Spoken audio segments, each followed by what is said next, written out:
Otherwise, I think these are really solid. You're seeing a clear hip drive on the way out of it, but avoid having it kind of be in two steps. So if it's bouncing off the knees and then you shoot the hips up, that's not what we want. We want to take that knee bounce out and then get all of that bounce coming out of your hamstrings and your groin. One of the interesting things about this knee slide issue, I don't think I actually understood what knee slide was until a few months ago. Can you actually explain, because I know some people have sort of asked us, can you explain some of these cues and things that we talk about that are obvious to, No, I cannot. to us? I'm sorry. What is actual knee slide? What are you looking for?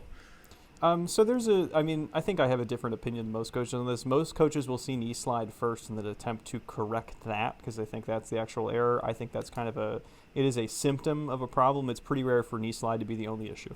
What is it, essentially though? what we're looking at is that, at the bottom of the squat, once the person is either nearing in on parallel or past parallel, the knees continue to shift forward where the hip doesn't actually get more closed, right?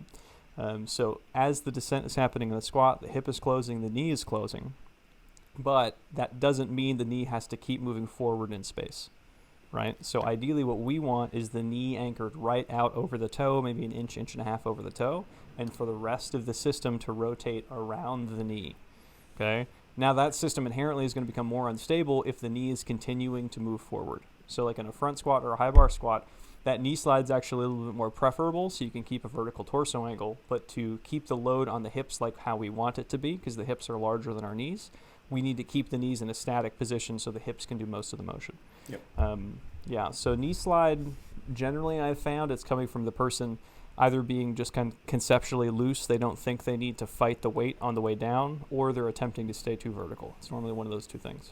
Yep. Okay. Good job, Alex.